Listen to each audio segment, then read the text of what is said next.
I've had severe vision loss my entire life. If you're able to easily see something at 400 feet, I have to be at 20 feet to see the same object. I also have difficulties focusing on what's in front of me. That's why I use a white cane in public. In school, I was heavily bullied because of my glasses. Racing allowed me to forget about the bullying, even on the worst of days. Last year, I attended the Richmond race by myself and realized it wasn't as easy as I thought it would be. I knew there wasn't a reason why the sport I love couldn't be the most accessible in the country. I decided to start an effort to make it more accessible for myself and others like me. I hope this project brings awareness to the challenges that someone with vision loss has to overcome to enjoy a weekend at a racetrack. I also hope it encourages others to follow their passion, no matter the barriers that might exist.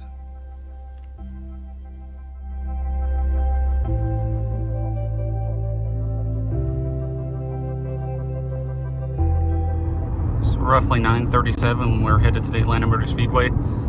It's my wife, Misty.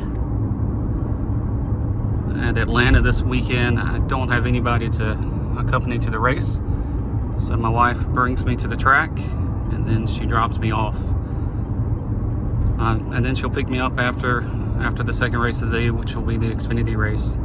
So I'm curious, what do you do while I'm at the race? Well, if we have a hotel, I go back to the hotel and work on a project or watch television, Netflix, or shop around, that kind of thing.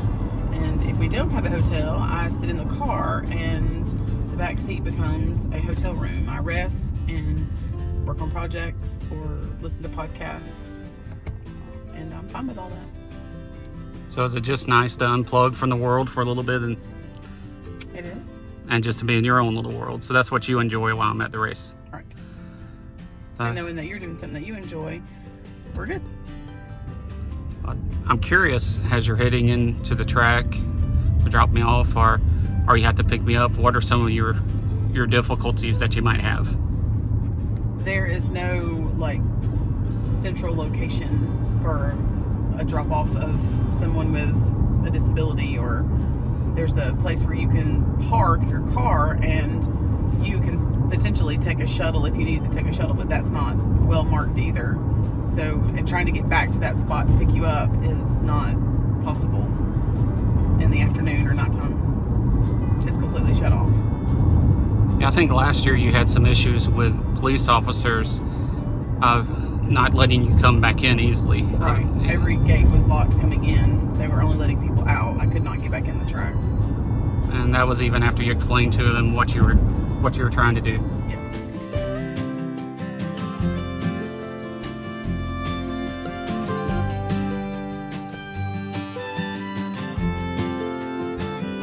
I was lucky enough to get VIP passes for the Truck Series. I want to go over some of the things that I would suggest if you are a visually impaired person and you're coming to the track. The first one, I don't like bringing stuff to autograph. I think a driver's time is way more important than having ink.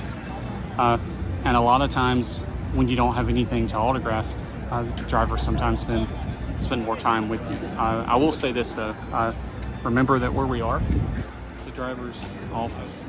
The other thing I would say, if you're able to get into the garage, just make sure that you're respectful to all directions for anybody that's around you. Make sure that you're staying out of the way. This is a working garage. That's just like any garage you'd find, racing or not.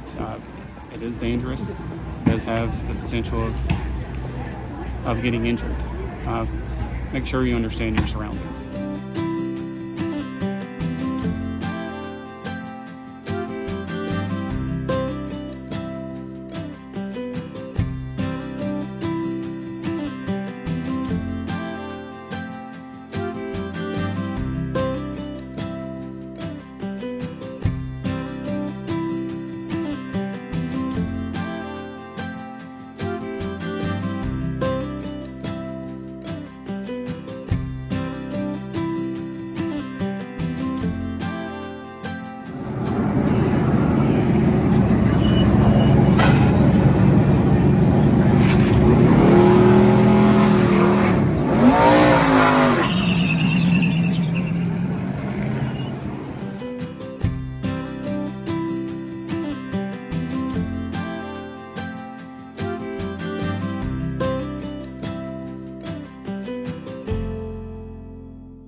6.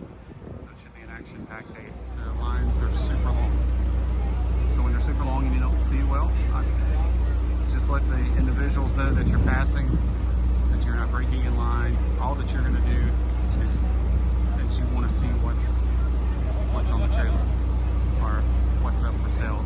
I use an app called Binoculars, because even though I can get as close to the items as I can, I still can't see the items. And the other thing that helps is it helps the folks working there not to have to pull those items down just for me to see them. It is the Racing Electronics trailer. So I own my Racing Electronics scanner, but you can also rent those. You can't buy those. You can't take and rent those on Race anymore. In the past you could, now you have to take and pre-order those online. For me, not being able to see well, those are my eyes. I can't enjoy a race without those, even though I have binoculars. A lot of times the cars still, to me, even through the binoculars, look like dots as they're running around. The brighter color cars I can see easily, but if they're darker cars that run over the pavement, I just can't see those. So what the Race Electronics headset allows me to do is tune in to the radio broadcast. And another cool feature, I'm able to actually hear the chatter between the driver, their spotter, and their crew chief. So it really helps you consume the sport in a way that you can't consume most other sports. You're hearing the broadcast in real time. A lot of times when you're at another sporting event that might have hearing devices, sometimes you can't do that. If you don't know, at baseball and football, they offer hearing devices. You turn in your ID. They hold that ID until you bring the hearing device back. For people like myself that can't see, the hearing device is nice, but you're always at a 10 to 15 second delay, which makes paying attention to the action really difficult. You got the Johnson grandstand here at the Atlanta Motor Speedway. For me, I always set the Johnson because it is very close to the accessible lot. That's very helpful because the accessible lot will bring you all the way up to a gate that lets you just walk in to Johnson. A whole lot easier and quicker to get into the track. I always sit in the same section just where I always know where to come back, especially since I'm by myself. It helps having the same section where I don't have to learn a new one each year. As you come into the track, and then the grandstands. One thing for me, I can never know exactly where the restroom is. I always look for the blue, and I hope that is a restroom. Most of the time it is. I see some blue, I'm pretty sure that's restroom, which is what I'm looking for now.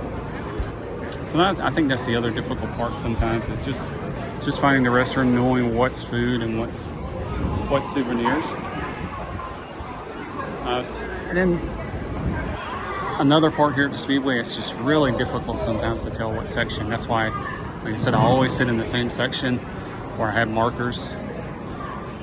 One thing that took me forever at a racetrack to get used to was just asking for help. A lot of times I get too prideful. I wouldn't ask for help like I could.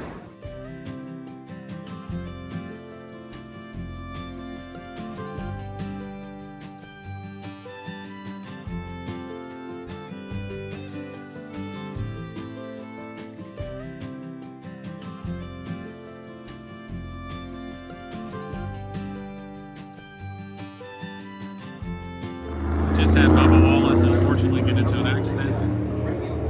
Sometimes my binoculars aren't quite good enough to zoom in, so what I like to use is my Canon camera.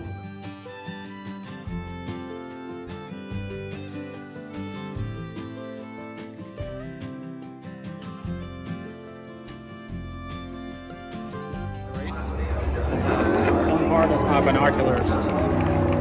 I use the binoculars to find the cars on the track that I'd like to take a picture of. As I find the cars, I quickly switch to this, which is my camera.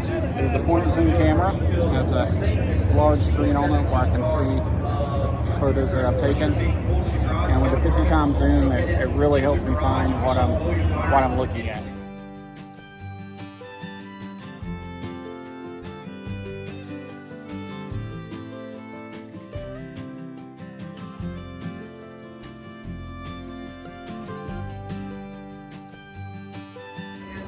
I'm a huge fan of sitting as close as you can to the turns.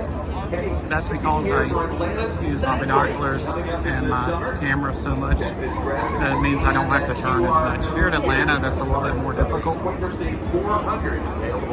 But I am as close to the turn as I can possibly get.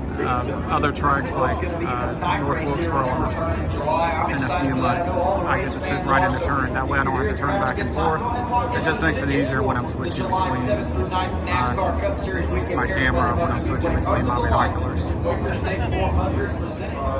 thought I might go over who my favorite driver is. I was a huge Kurt Busch fan, but he ended up retiring midway through last season after an injury.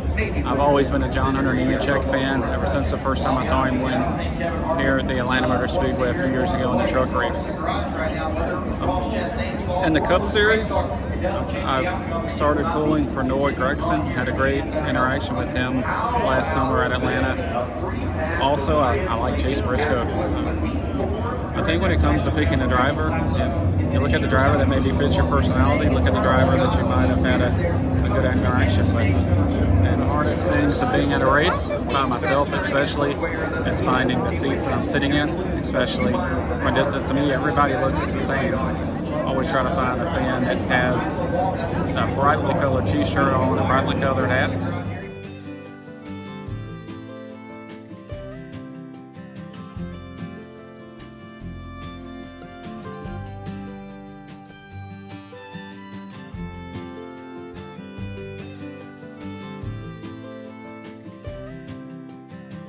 I'm always one of the last ones out. That's because I want to always make sure that I have all the gear brought with me.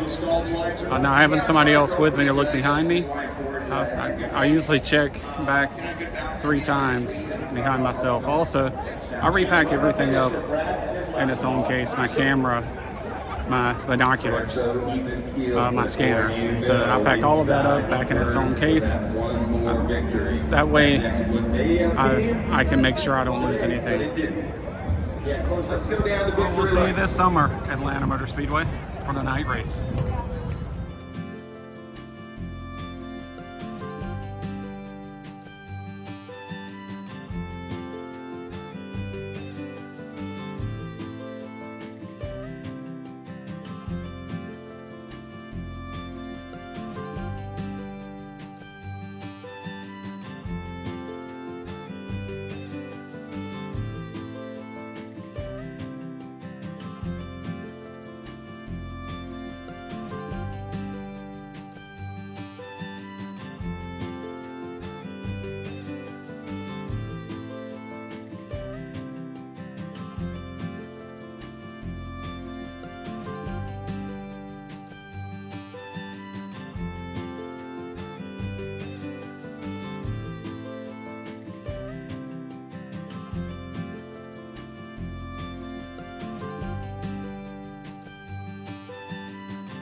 Spend your race day?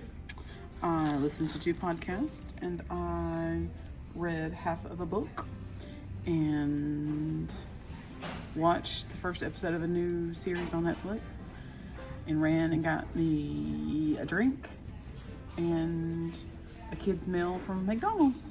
That's it.